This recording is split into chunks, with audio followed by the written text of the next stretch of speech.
मैं Kartar Chand member PHE employees united front. आज की जो हमने प्रेस वार्ता यहाँ रखी है उसका मेन उद्देश्य ये है कि हमारा, आपने पोस्टर में देखा होगा कि हमारे डेली वेजर जो हैं वो स्ट्राइक पे जा रहे हैं, काम शोर स्ट्राइक पे जा रहे हैं 28 और 29 को।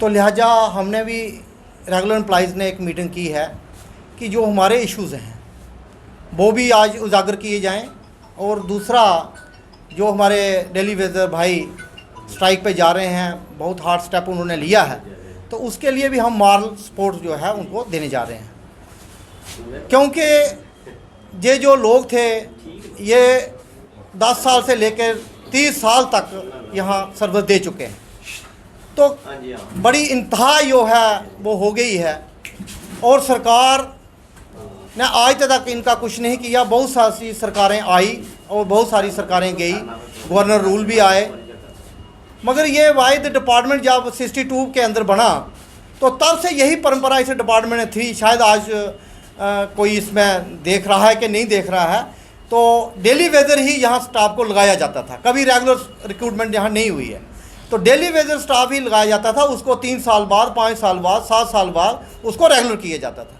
मगर वाहिद ये 94 वाला जो बैच है हमारा, ये आज 30 साल से यहाँ जूझ रहा है, आज तक इनकी रेगुलाइजेशन के लिए किसी ने प्रोसेस नहीं किया है। मेन जो डिमांड है उनकी वो रेगुलाइजेशन के लिए है, और दूसरी डिमांड उनकी है वेजेस जो 17 महीने का बकाया है, और रेट उनका हो जाए दिल्ली ड्यूटी का 618 रुपये।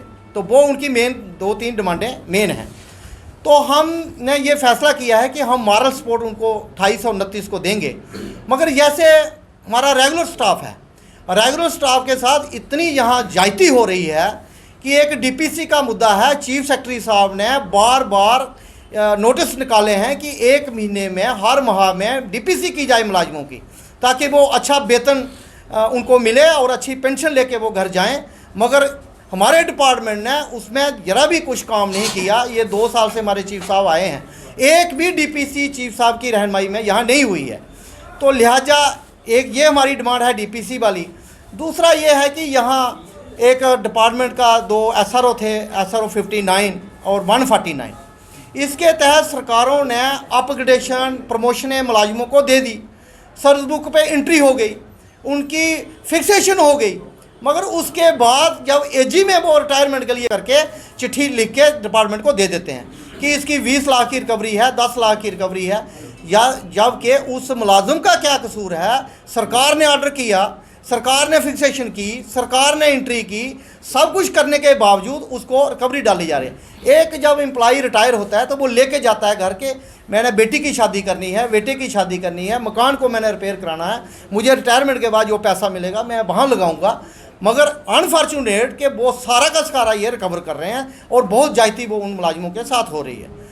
तीसरा हमारा मुद्दा था कि ये हमारे मुलाजिम जिनकी डेथ हो चुकी है और 43 के केस 6-6 साल से यहाँ पेंडिंग पड़े हैं, और उनकी अपॉइंटमेंट 43 में उनकी फैमिली की नहीं हो रही है। तो हम ये चाहते हैं कि वो उनका जो ऑर्डर है 43 के तहत उस फैमिली के लिए उसको बेनिफिट दिए जाए उसका। और इसमें था एक 380 है हमारा SRO जो रिक्रूटमेंट रूल था PHE का, वो उसमें लेफ़्ट आउट कैटेगरीज जो छोड़ दी थी, हमारी सेंक्शन पोस्टें जो छोड़ दी थी SRO में नहीं इंक्लूड थी, वो बार बार हमने गवर्नमेंट को जताया, और गवर्नमेंट ने उसमें कहा कि वो जोड़ के हमारे पास भेजो। तो भेज भी दिया है, जो लेफ़्ट आउट कैटेगरी थी उसके लिए अमेंडमेंट के लिए भेज दी डिपार्टमेंट ने, और उसके लिए सरकार ने कमेटी बनाई थी।